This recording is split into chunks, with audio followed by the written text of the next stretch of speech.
Assalamu alaikum dear students and welcome to the physics class of applied sciences। उम्मीद है आप सबका mood अच्छा होगा और सब फ्रेश होंगे। आज हम साइंस की दुनिया में अपना दूसरा कदम रखेंगे क्योंकि कल हमारा पहला कदम था और एक बहुत ही मज़ेदार और अहम टॉपिक पढ़ेंगे जो कि है साइंटिफिक मेथड यानी साइंसी तरीक़ेकार। ये वो जादुई छड़ी है जिसे इस्तेमाल करके साइंटिस्ट बड़े बड़े राज फाश करते हैं और आज हम भी एक बड़ा राज फाश करेंगे। लास्ट तक ज़रूर देखिएगा वीडियो। लेक्चर स्टार्ट करने से पहले मेरी आपसे रिक्वेस्ट है कि मेरे वीडियो को सब्सक्राइब कर दें, लाइक कर दें, शेयर कर दें और अपने फ्रेंड्स के साथ, क्लास वाले के साथ शेयर कर दें। और अगर आप डिस्पेंसर टेक्निक पार्ट 1 के लेक्चर्स व्हाट्सएप पर लेना चाहते हैं तो स्क्रीन पर नंबर शो हो रहा है, उस पर आप कॉन्टैक्ट करें और ज्वाइन करें हमें। चलें आप किताब की तरफ देखते हैं। आपकी बुक में पहली लाइन लिखी है the scientific method is the process of objectively establishing facts through testing and experimentation. इसका मतलब ये है कि साइंसी तरीक़ेकार एक ऐसा अमल है जिसमें हम गैर जानिबदारी से ऑब्जेक्टिवली यानी कि बिना किसी की तरफदारी किए हक़ाइक़ को साबित करते हैं, फैक्ट्स को साबित करते हैं।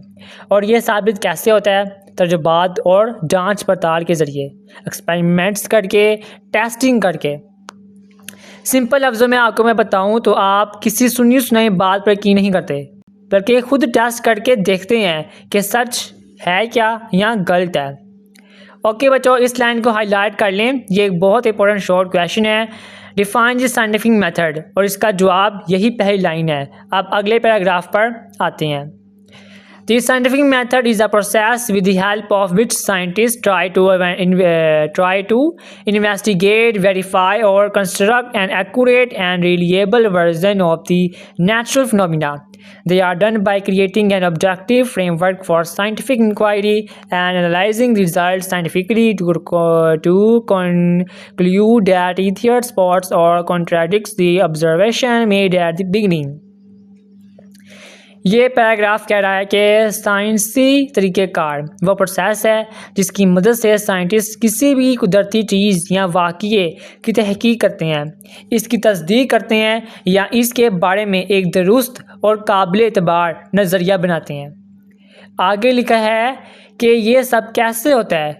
इसके लिए वो एक ऑब्जेक्टिव फ्रेमवर्क यानी कि गैर जानिबदाराना ढांचा बनाते हैं।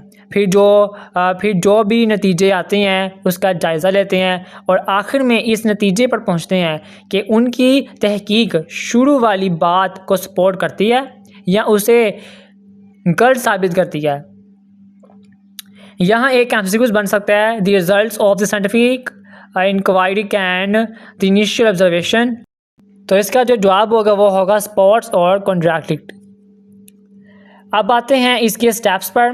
बिल्कुल वैसे ही जैसे चाय बनाने के स्टेप्स होते हैं, पानी गर्म करो, पत्ती डालो, चीनी डालो, वैसे ही साइंटिफिक मेथड के भी स्टेप्स हैं। चलिए देखते हैं। आपकी बुक में एक फ्लो चार्ट बना है, क्वेश्चन लिखा हुआ है, साथ लिखा हुआ है कलेक्ट डाटा, टेस्ट, हाइपोथेसिस और कंक्लूजन।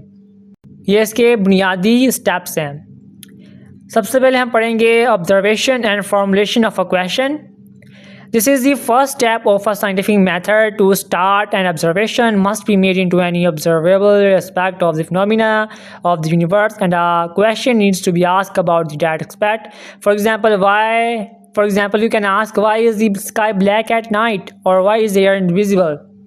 कि सबसे पहला स्टेप है, इसमें आप अपने इर्द गिर्द कायनात में किसी भी चीज़ को गौर से देखते हैं, मुशाहिदा करते हैं, फिर उसके बारे में एक सवाल पूछते हैं। जैसे आपने पूछा रात को आसमान काला क्यों होता है या हवा नज़र क्यों नहीं आती। यहाँ चलो एक और मज़े का सवाल, फिज़िक्स का लेक्चर हमेशा मुश्किल क्यों लगता है। Just kidding. उम्मीद है इस लेक्चर के बाद ऐसा नहीं लगेगा। तो किसी भी चीज़ को देखकर सवाल करना पहला स्टेप है। और यहाँ आपके लिए एमसीक्यूज बन सकता है, what is the first step of the scientific method. तो इसका जवाब है ऑब्जर्वेशन एंड क्वेश्चन। आगे लिखा है the next step involved in the scientific method is to collect all related data and formulate a hypothesis based on the observation. The hypothesis could be the cause of the phenomena, its effects और its relation to any other phenomena. जब आपने सवाल को सोच लिया तो आप उसके जवाब के लिए मालूमात इकट्ठी करनी है, इंटरनेट से, किताबों से या लोगों से पूछकर। जब थोड़ी बहुत मालूमात जमा हो जाए तो आप उसकी बुनियाद पर एक हाइपोथेसिस यानी मफरूज़ा बनाते हैं।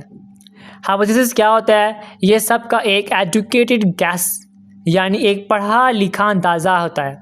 आप कहते हैं शायद जिस वजह से ऐसा हो रहा है, ये मफरूज़ा इस चीज़ की वजह है, उसका असर या उसकी दूसरी चीज़ के साथ ताल्लुक़ हो सकता है।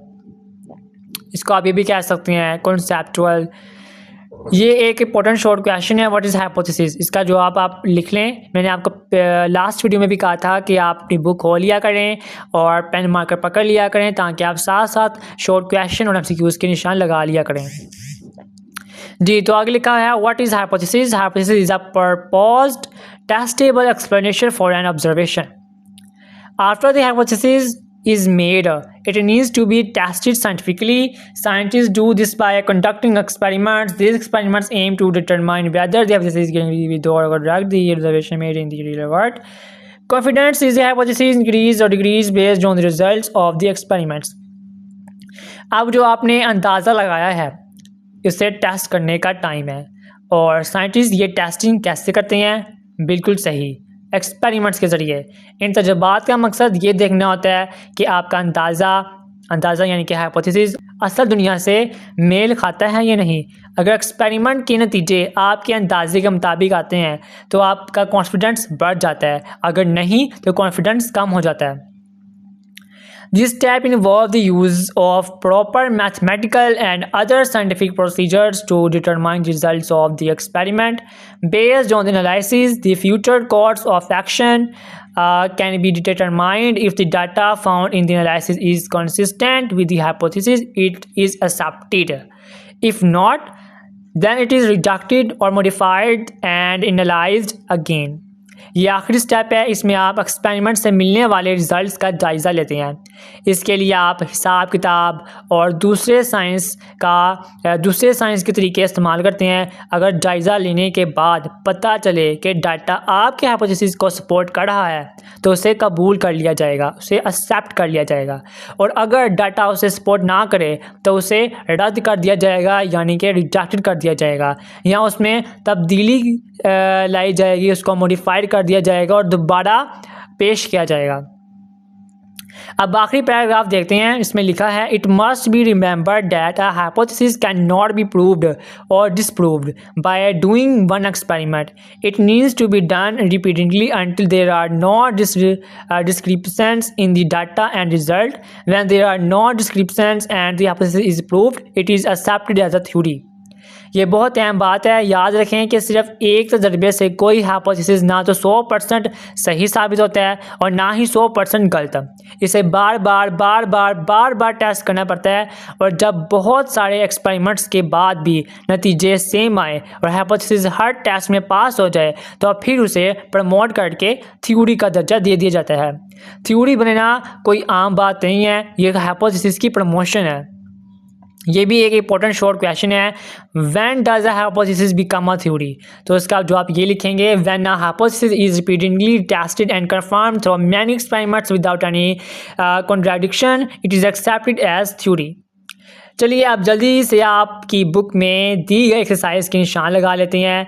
तो बट आप अपनी एक्सरसाइज खोलें, बहुत ही आसान जवाब है। आपका चैप्टर 1 बहुत ही ईजी है और ख़त्म भी हो गया। देखें दूसरा लेक्चर है आज और आपका पहला चैप्टर ख़त्म भी हो गया।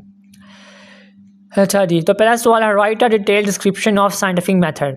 तो इस सवाल के जवाब के लिए आप पेज नंबर 19 पर दी गई डेफिनेशन दी साइंटिफिक मेथड इसकी प्रोसेस और फिर 1.3.1 का चारों step observation, data collection, hypothesis, testing, analysis, conclusion को तफसील से लिखेंगे जो हमने अभी पढ़े हैं। आगे है define the following physical sciences. Plasma physics, mechanics, scientific method. तो इन सब के जो डेफिनेशन है वो भी आपको पता है, हमने ब्रांचेस पढ़ी थी तो उसमें ही इसकी डेफिनेशन है, वहाँ से आप रीड कर लीजिएगा। और आगे है what are the frontiers of fundamental sciences. इसका भी हमने पढ़ा था फंडामेंटल साइंसेज का बारे में, फ्रंटायर्स के बारे में हमने पढ़ा था लास्ट लेक्चर में, तो आप वहाँ से जाकर रीड कर लें।